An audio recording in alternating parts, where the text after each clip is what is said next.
ঠিক ছাড়া বেঠিক আমি কোনো সময় বলিনি, বলবো না। আমি কোনো সময় বেঠিক কথাবার্তা বলি না, ঠিকই পরে থাকার জন্য চেষ্টা করি।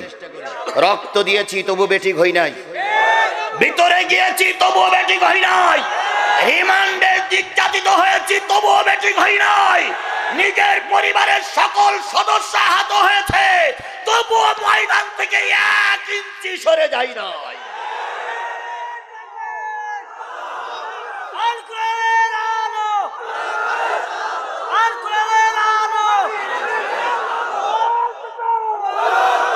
আমার ভাইরা, তাহলে আজকের আলোচনার বিষয় হলো জান্নাতে যাবে কারা? বুঝি আসছে? জান্নাতে কি মেয়ে লোকেরাও যেতে চায়, পুরুষেরাও কে যেতে চায়? তাহলে আমরা যারা জান্নাতে যেতে চাই তাদের আলোচনা চলবে ইনশাআল্লাহ। নারী পুরুষ সকলের জন্য। কথা বলেন ঠিক না বেঠিক?